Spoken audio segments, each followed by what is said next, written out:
नमस्कार दोस्तों, स्वागत है आप सभी का आपके अपने इस यूट्यूब चैनल बाय एमडी धीवर पर।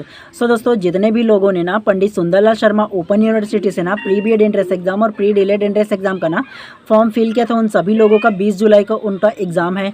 और आप लोगों का जो एग्ज़ाम है ना वो कल ही है, 20 जुलाई। ठीक है, तो आप लोगों को क्या करना है, एग्ज़ाम हॉल में ना आप लोगों को किस प्रकार से प्रश्न को सॉल्व करना है ना, तो इसके बारे में जो मैं स्ट्रैटेजी अपनाता हूँ ना, थोड़े से आप लोगों को बता देता हूँ, ताकि आप लोगों को ना थोड़े से आइडिया लग सके। और चाहो तो अपना लेना, नहीं तो ना केवल इन्फॉर्मेशन के तौर पर आप लोग रख लेना। ठीक है, तो सबसे पहला, अगर आप लोग ना एग्ज़ाम दिलाने जाओगे ना, तो आप लोग सबसे पहला आधा घंटा पहले पहुंचना और अपना जो एडमिट कार्ड है वो और एक कोई भी आईडी प्रूफ है, इन दोनों को आप लोगों को याद रखना है, भूलना नहीं है। ठीक है, और आधा घंटा जैसे पहुंचोगे ना, तो आप लोग ना सीधे सीधे अपने जा कर के जो आप लोग का रोल नंबर है वहाँ पर जा कर के आप लोग बैठ जाइएगा।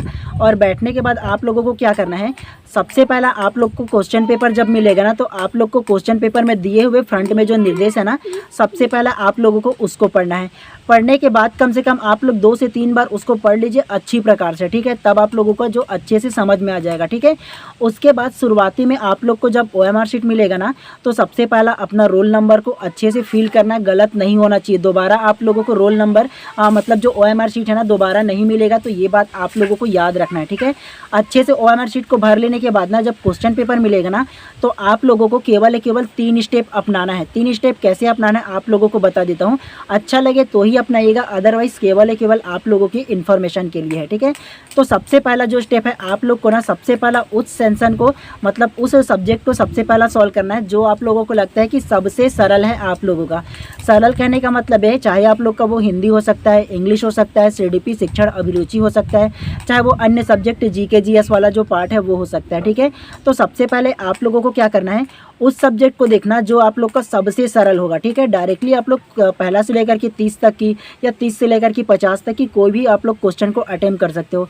सबसे पहला आप लोग क्या कीजिएगा, सबसे पहला ना जो क्वेश्चन पेपर आपको जो मिलेगा ना, तो उसमें आप लोगों को 1 से लेकर के जितना भी क्वेश्चन है ना, उसको आप लोग सॉल्व कीजिएगा। जो आप लोग को करेक्ट मालूम है केवल सबसे पहला उसे अटेम्प्ट कीजिएगा। ठीक है, और अटेम्प्ट करके सीधे सीधे ओएमआर शीट पे फिल करते हुए नहीं बैठना है। ठीक है, आप लोगों को क्या करना है, सबसे पहला आप लोग का जो क्वेश्चन पेपर मिलेगा ना, तो उसमें छोटा छोटा टिक मारना है। मतलब जो आंसर है उसको टिक मार लिए, 1 से लेकर के 10 तक की, या 30 से शुरू करो तो 30 से लेकर के 50 तक की, जो आप लोग को कंफर्म है कि इसका आंसर है, तो केवल टिक मारना है। और आप लोग ना उसके लिए फिर से 5 मिनट निकालिए और ओएमआर शीट में फिल कीजिए। एक्चुअल में होता क्या है, हम लोग ना केवल एक प्रश्न को पढ़ते हैं, इसका आंसर ये है, तुरंत ही हम लोग ओएमआर शीट पे मार देते हैं। और ऐसे करने पर ना गलती से कभी कभी लगता है ना कि इन दोनों में से कोई भी एक होगा बोलकर, गलती से ना ए होता है और बी को मार के बैठ देते हैं। दोबारा मौका आप लोगों को बिल्कुल भी नहीं मिलने वाला है। ठीक है, तो सबसे पहला आप लोग पहला स्टेप में क्या कीजिएगा, उस क्वेश्चन को सॉल्व करना है जो आप लोगों को लगता है कि वो सबसे ज़्यादा सरल है, मतलब आप लोगों को अच्छे से पता है, तो उस विषय को सबसे पहले सॉल्व करना है।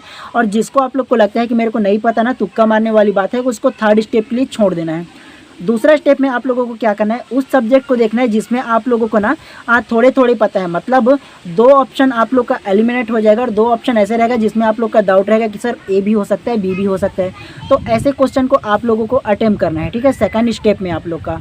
और 3rd स्टेप में जैसे ही आप लोग पहुंचो ना, तो उस क्वेश्चन को सॉल्व करना है जो आप लोगों से बिल्कुल भी नहीं बन रहा है, मतलब आपके सिलेबस से बाहर है या आपने कभी उसको पढ़ा नहीं, तो उसको 3rd में अटेम्प्ट करना है। ठीक है, मतलब लास्ट में आपको तुक्का तो मारना ही है, लेकिन लास्ट में मारिएगा, सबसे पहले कोशिश मत कीजिएगा तुक्का मारने का। ठीक है, तो इसी 3 स्टेप के साथ आप लोग अच्छे से सॉल्व कीजिएगा। सबसे पहला स्टेप में उस क्वेश्चन को सॉल्व करना है जिस पे आप लोग का महारत है, मतलब अच्छे से पकड़ है, उसको सॉल्व करना, मतलब जिसे जानते हैं उसको पहले करना।